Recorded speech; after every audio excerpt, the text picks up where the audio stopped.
जय गुरुदेव। मेरे इस चैनल ज्ञान ध्यान कल्याण में आप सबों का हार्दिक स्वागत है। आज के इस वीडियो में मैं भगवान बुद्ध के द्वारा बताई गई एक कहानी, एक पुरुष और 4 पत्नियां लेकर आई हूँ। इस कहानी को भगवान बुद्ध ने अपने शिष्यों को बताया था और इस कहानी के अंदर बहुत ही गहरा संदेश छिपा हुआ है। इस कहानी का जिक्र भगवान बुद्ध के प्रारंभिक उपदेश वाले 32 आगम सूत्रों में से एक में किया गया है। इस कहानी को सुनने से पहले अगर आपने इस चैनल को सब्सक्राइब नहीं किया है तो सब्सक्राइब कर लें और बेल आइकन को दबा लें। भगवान बुद्ध की इस कथा के अनुसार एक आदमी की 4 पत्नियां थीं। प्राचीन भारत की सामाजिक व्यवस्था में एक पुरुष को कई पत्नियां रखने की इजाज़त थी। वह आदमी बूढ़ा हो चला था, अब वह बीमार रहने लगा था। अब उसे अपनी मौत बहुत ही करीब नजर आने लगी थी। जीवन के अंतिम पड़ाव पर वह बहुत अकेलापन महसूस करने लगा था। तब उसने अपनी पहली पत्नी को बुलाया और उसे अपने साथ दूसरी दुनिया में चलने को कहा। उस व्यक्ति ने अपनी पत्नी से कहा कि मैं सभी पत्नियों में तुम्हें सबसे ज़्यादा प्यार दिया हूँ, तुम्हारी देखभाल किया हूँ, जीवन भर तुम्हारा ख्याल रखा हूँ। अब मैं मरने वाला हूँ, क्या तुम मेरे साथ वहाँ चलोगी जहाँ मैं मृत्यु के बाद जाऊँगा? उस व्यक्ति को उम्मीद थी कि उसकी पत्नी का जवाब हाँ में होगा, लेकिन उसकी पत्नी ने ना में जवाब दिया और कहा कि मुझे बहुत दुख होगा, लेकिन अब हम दोनों के बिछड़ने का समय आ गया है। अब मेरा आपसे अलग होने का समय आ गया है। पहली पत्नी से ना सुनने के बाद उसने अपनी दूसरी पत्नी को बुलाया और अपनी दूसरी पत्नी से कहा कि देखो, मैं तुम्हें कितना प्यार दिया हूँ, मैं तुम्हारी हर इच्छा पूरा किया हूँ, तुम्हें दृढ़ता से थामे रखा हूँ।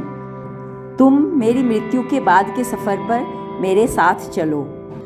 तब उस व्यक्ति की दूसरी पत्नी ने भी उसे मना कर दिया और उससे कहा कि जब तुम्हारी पहली पत्नी ने तुम्हें तुम्हारे साथ जाने से मना कर दिया तो भला मैं तुम्हारे साथ कैसे चल सकती हूँ? तुमने तो अपने स्वार्थ के लिए मुझसे प्यार किया था। जिंदगी के आखिरी पलों को गिन रहे उस व्यक्ति ने तब अपनी तीसरी पत्नी को उसने अपने पास बुलाया और तीसरी पत्नी से अपने साथ चलने के लिए विनती करने लगा। तीसरी पत्नी ने आंखों में आंसू भरकर कहा कि मुझे आप पर दया आ रही है और मुझे अपने लिए भी दुख हो रहा है, इसलिए मैं आपके अंतिम संस्कार तक आपके साथ जरूर चलूंगी। तीनों पत्नियों के मना करने के बाद उसने अपनी चौथी पत्नी को बुलाया। अपनी चौथी पत्नी की उस व्यक्ति ने जीवन भर कोई परवाह नहीं की थी, उसके साथ बहुत ही खराब व्यवहार किया था, हमेशा उसे दुत्कारा था, इसलिए उसे पूरा यकीन था कि उसकी चौथी पत्नी उसके साथ जाने से जरूर इनकार कर देगी। लेकिन उस व्यक्ति के पास चौथी पत्नी से विनती करने के अलावा कोई उपाय नहीं था। आखिरकार उसने अन्य पत्नियों की तरह उसने अपनी चौथी पत्नी से भी दूसरी दुनिया में साथ चलने को कहा।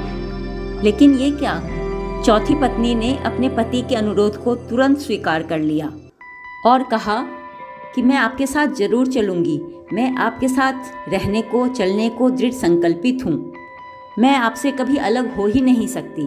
गौतम बुद्ध ने इस कहानी का अर्थ समझाते हुए बताया कि जीवन में हर पुरुष अथवा महिला की 4 पत्नियां या 4 पति होते हैं और हर एक का खास अर्थ होता है।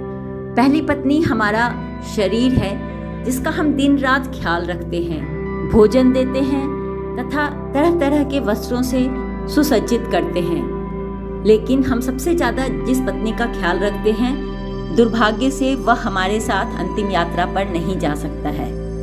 गौतम बुद्ध ने कहा कि जब अंतिम सांस हमारे शरीर को छोड़ती है तो हमारे शरीर का रंग ही बदल जाता है, चेहरे का रंग बदल जाता है और फिर शरीर को खुले जगह में रख दिया जाता है और अंतिम संस्कार के बाद हमारा शरीर सफ़ेद राख के रूप में बच जाता है। यही हमारे शरीर का गंतव्य है। दूसरी पत्नी हमारा भाग्य, भौतिक संपत्ति, धन, समृद्धि, पद और नौकरी है। हम इन सभी भौतिक चीज़ों से बहुत ज़्यादा जुड़ाव महसूस करते हैं, इसे पाने के लिए कड़ी मेहनत करते हैं और इसे खोने का हमें हमेशा डर सताता रहता है। और इन भौतिक चीज़ों के पाने की इच्छा का तो कोई अंत ही नहीं है। जीवन के अंत में मृत्यु तक ये चीज़ें हमारा पीछा नहीं कर सकती हैं। हमारे भाग्य ने जो कुछ भी इकट्ठा किया है उन सभी कुछ को हमें छोड़कर जाना ही होता है। हम सब खाली हाथ आए थे और मृत्यु के समय भी हमें खाली ही जाना है। हम अपने भाग्य को और उन भौतिक चीज़ों को पकड़कर नहीं रख सकते हैं, अपने साथ लेकर नहीं जा सकते हैं। अब बुद्ध कहते हैं कि हमारी तीसरी पत्नी हमारे माता पिता, भाई बहन, नाते रिश्तेदार और समाज है। वो आंखों में आंसू लिए हमारे साथ सिर्फ स्मशान घाट तक ही आ सकते हैं। कुछ दिनों तक वो हमारे लिए उदास और दुखी रहते हैं। इसलिए हम अपने शरीर, भाग्य और समाज पर निर्भर नहीं रह सकते हैं। हम अकेले ही आते हैं और अकेले ही इस दुनिया से जाते हैं। मृत्यु के बाद कोई हमारा साथ नहीं दे सकता है। भगवान बुद्ध ने कहा कि हमारी चौथी पत्नी हमारा मन या चेतना है।